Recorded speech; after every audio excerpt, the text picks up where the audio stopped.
Practices 4 or 5 hours a day. He got a scholarship to go to college to learn to be a musician. Keegan's going to be an astronaut. I think so.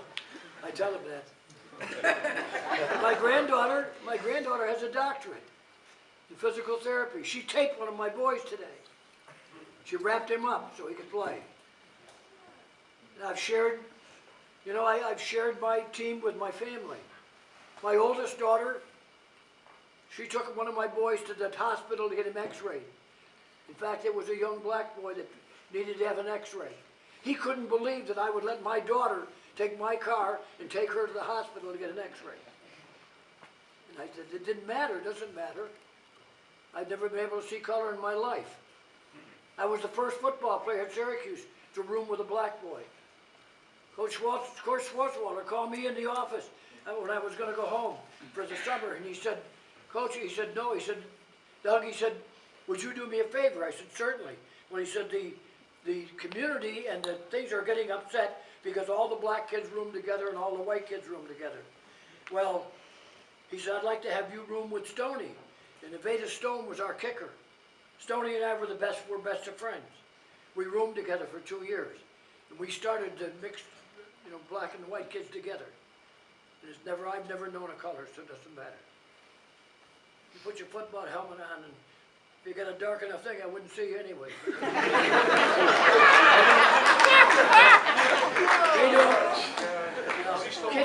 Kids know. No, you don't fool them, right? I don't fool you guys, do I? Everybody's the same. And I've enjoyed all my years of coaching. Mr. Scalise, I felt bad for him when he had to take me because he was a young director and he had to put up with me. Well, that had to be the old guy. When I hired Mohanison to coach, Dave Blow was the athletic director. And when I took the job, I said to him, Dave, I'll take the job under one condition. I'm going to coach the modified my way. I don't want to be a subordinate to anybody. I was never going to be an assistant coach. I'm going to coach the kids. I'll do the best I can. I'm going to teach them how to play football. We're going to block and tackle and do the best we can. You have to pick them up from there. So he went along with that. That was my job. And I coached here for 22 years. I've enjoyed every minute of it. I'm glad to see some of the people here. It's unbelievable that some of the best players I had are here. And that's, of course, that's a compliment. Jimmy Higgins, look at the two girls. Here's two of my softball players. I want me to tell the story, girls. Shall I tell the story? Oh, God. How you wrote the letter? No, we're gonna didn't hide. want me to coach? No, we're going to hide. They wrote a letter. Board of Education, huh? Can you tell it? I want to You remember? Yes. Oh, I They still have the wrote a letter to the Board of Education saying that they didn't want me to coach. I got it. It came to me. Yeah. It said, we don't want you to coach. We want Mr. DePaula to coach. Now, Carmen was in the union down at the GE. Had vast knowledge of athletics and baseball and softball. I didn't find out until after I had him for a little while why they wanted him to coach. Because after I was there 2 or 3 days, they thought they were the coaches. They said, well, the day that I met him in the gym, had all the girls in the gym, our first meeting. I thought, oh boy. I walked out in front of the girls and I took the letter out that they sent to me. I said, well, tell you what, right now, girls, I tore the letter in half. I said, I don't want to even know whose name is on that. I'm going to give you a break that you didn't give me because you don't know me. And I'm going to coach you.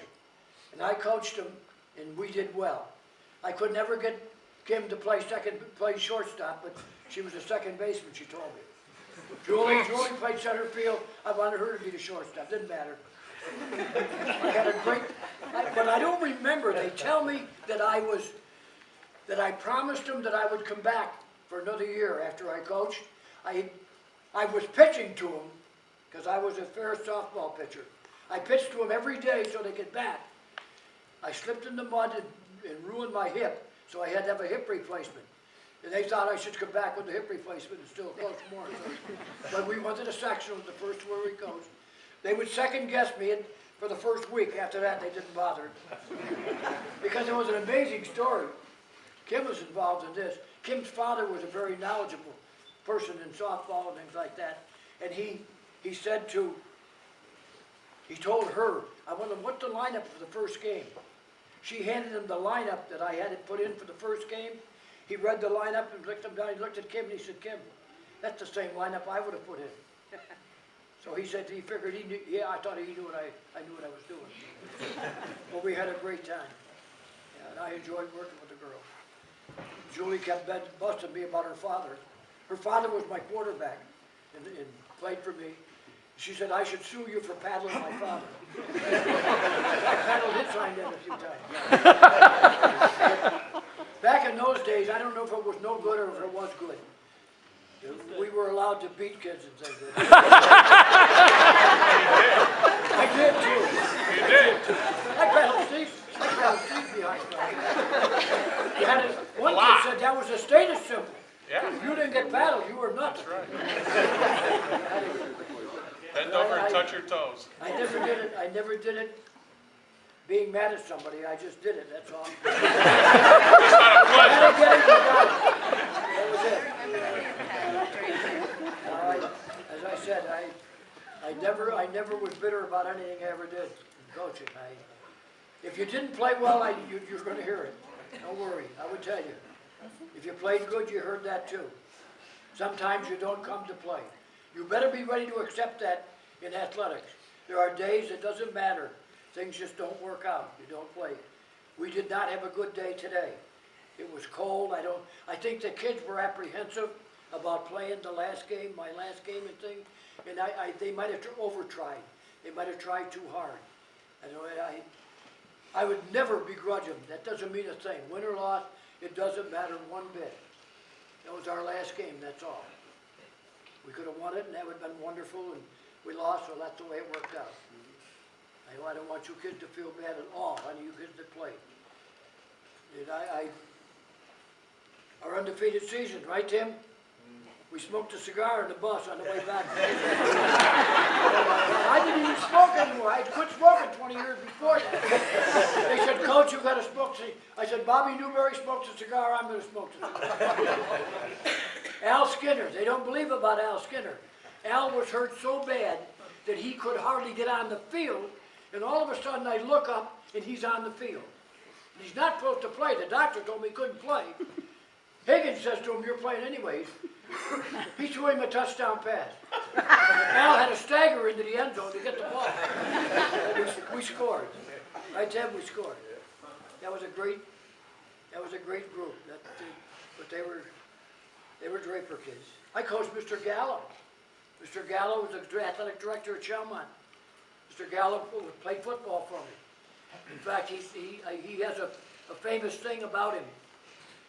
We were out in the field one day, and there was an assistant coach, I was assistant to this guy.